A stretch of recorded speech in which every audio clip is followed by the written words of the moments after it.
Mengawali kariernya di dunia birokrasi, siapa sangka Wahiduddin Adams akan melangkah mantap menjadi seorang penjaga konstitusi. Sosok Wahid, panggilan akrab Wahiduddin yang sederhana, religius, dan tidak neko-neko menjadi satu faktor kesuksesan kariernya kini.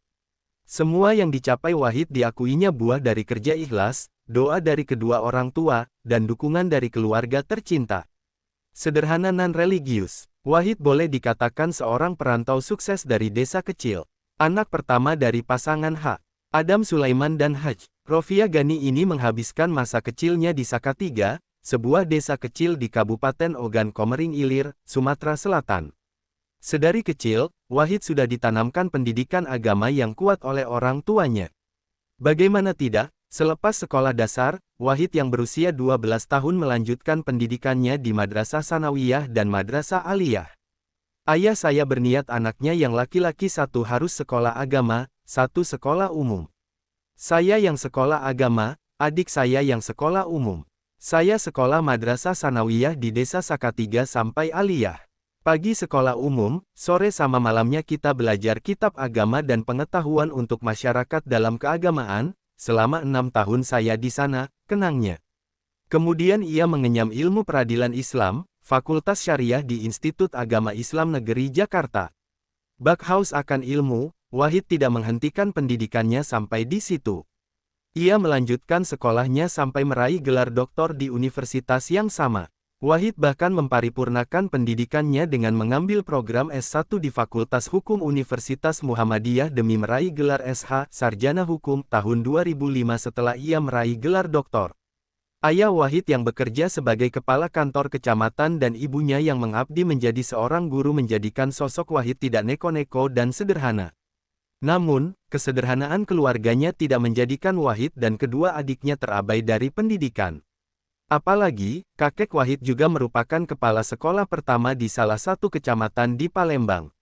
Saya melihat karena mereka orang tua, bekerja ikhlas, selalu beribadah dengan baik, memohon kepada Allah petunjuk dan bimbingan, alhamdulillah saya dan adik-adik saya dapat berpendidikan baik, ujarnya. Dari orang tuanya pula Wahid mendapat pelajaran hidup yang masih ia pegang teguh hingga saat ini. Dirinya mengaku selalu ditanamkan prinsip bekerja adalah amanah. Termasuk saat menjalani karir tertingginya di Kementerian Hukum dan Hak Asasi Manusia sebagai Direktur Jenderal Peraturan Perundang-undangan. Bukan hanya orang tua, Wahid juga mengakui peran istri dan ketiga putra-putrinya turut membawanya sampai pada kursi penjaga konstitusi. Istri dan anak-anak saya katakan motivasi dan inspirasi. Istri yang mengingatkan saya untuk bekerja dengan tekun, keras, ikhlas, dan cerdas. Anak-anak saya juga mungkin terpaksa sebagian hak-hak mereka tidak terpenuhi karena kesibukan saya. Birokrasi ke independen, beralih dari seorang pegawai negeri sipil PNS menjadi seorang penjaga konstitusi tentu bukan perkara mudah. Banyak hal yang mesti Wahid sesuaikan, termasuk sikapnya sebagai seorang hakim. Wahid kini tidak lagi dapat tunduk pada sistem birokrasi. Ia mesti independen dalam bersikap dan berpikir lantaran tugasnya yang bersifat memutus. Apalagi, seorang Wahid yang terkesan pendiam ternyata juga gemar berorganisasi. Ia sempat aktif sebagai Ketua Dewan Perwakilan Pusat Komite Nasional Pemuda Indonesia (KNPI) selama 3 tahun. Selain itu, ia sempat menjadi anggota Dewan Penasihat Majelis Ulama Indonesia (MUI) Pusat, Ketua Bidang Wakaf dan Pertanahan Pengurus Besar Nahdlatul Ulama PBNU, Wakil Sekretaris Dewan Pengawas Badan Amil Zakat Nasional (Basnas) dan sejumlah organisasi lainnya. Keraguan-raguan akan independensinya, diakui Wahid juga, disampaikan oleh tim ahli untuk seleksi hakim konstitusi di DPR. Menjawab hal tersebut, dirinya menegaskan persyaratan itu sudah ditentukan oleh konstitusi, bagaimana menjadi hakim konstitusi termasuk suasana kerja dan aturan kerja dan ia berkomitmen untuk mengikuti aturan sebagai hakim konstitusi yang tentunya lebih banyak batasan yang mesti ia perhatikan. Kalau birokrasi karena relasi hubungan kerja itu banyak dan terbuka, sementara di sini fokus dan yudikatif. Ya, saya harus membatasi diri. Kalau di perundang-undangan ada kegiatan harmonisasi yang seluruh kementerian dan lembaga tiap hari berhubungan, berinteraksi yang setiap saat dan sangat cair sekali, sementara di sini fokus pada yudikatifnya dan komunikasi dengan eksternal sudah dibatasi oleh konstitusi dan undang-undang MK sendiri, tuturnya. Kendati demikian, antara pekerjaannya sebagai Dirjen Peraturan Perundang-undangan dengan Hakim Konstitusi menurut Wahid ada persamaan. Tolak ukurnya tetap sama, terhadap Undang-Undang Dasar 1945. Saat pembentukan kita berusaha agar tidak bertentangan dengan UUD 1945. Kalau di sini ia menguji undang-undang yang telah dibuat pemerintah dan DPR terhadap UUD 1945, jelasnya. Menduduki setiap sudut MK. Jabatannya sebagai Dirjen Peraturan Perundang-undangan, Kementerian Hukum dan HAM membawa Wahid kerap mendatangi gedung Mahkamah Konstitusi. Menteri Hukum dan HAM yang menjadi kuasa hukum permanen Presiden, memberi otoritas kepadanya untuk menjadi wakil presiden pada sidang pengujian undang-undang dan sengketa kewenangan lembaga negara di MK.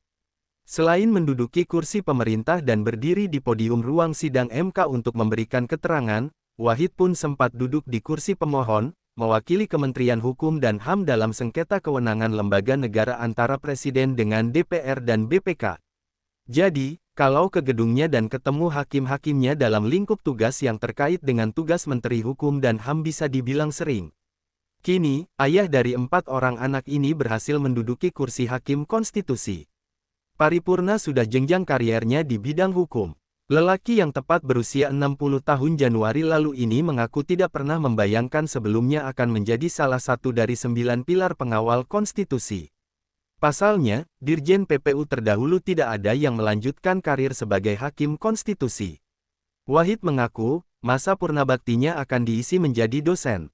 Bahkan surat keputusan SK Pens-nya sudah dipindahkan menjadi dosen di UIN Syarif Hidayatullah Fakultas Syariah dan Hukum. Namun takdir berkata lain, DPR membuka kesempatan untuk menjadi Hakim Konstitusi saat dirinya jelang pensiun. Ia pun merasa terpanggil, pengalamannya di Direktorat Jenderal Perundang-undangan menjadi bekal yang cukup baginya untuk mengajukan diri menjadi Hakim Konstitusi. Suasananya hampir sama, sama-sama menjaga undang-undang agar tidak bertentangan UUD 1945. Selain tentunya kewenangan MK yang lain, di antaranya pembubaran partai politik, pemakzulan presiden, dan sengketa pemilu, ujar ayah yang sempat mengidolakan penyanyi Teti Kadi ini. Wahid lebih banyak berkarir di dunia birokrasi, seperti sebagai tenaga perencanaan peraturan perundang-undangan di Direktorat Jenderal Hukum dan Perundang-undangan di Departemen Kehakiman RI, Kepala Bagian Bina Sikap Mental Pegawai di Sekjen Departemen Kehakiman RI, Koordinator Urusan Pembinaan Administrasi di Kantor Wilayah Departemen Kehakiman RI. Selain memiliki karir di bidang birokrasi, Wahid juga memiliki pengalaman sebagai dosen di alma mater kampusnya. Kariernya terus menanjak, pada tahun 2010, ia menjabat sebagai Direktur Jenderal Peraturan Perundang-undangan di Kementerian Hukum dan HAM RI hingga tahun 2014.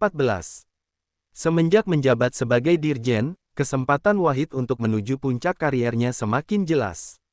Puncaknya, ayah 4 anak ini berhasil menduduki kursi Hakim Konstitusi RI, sejak tahun 2014 hingga tahun 2019. Jabatan yang tidak pernah ia pikirkan sebelumnya.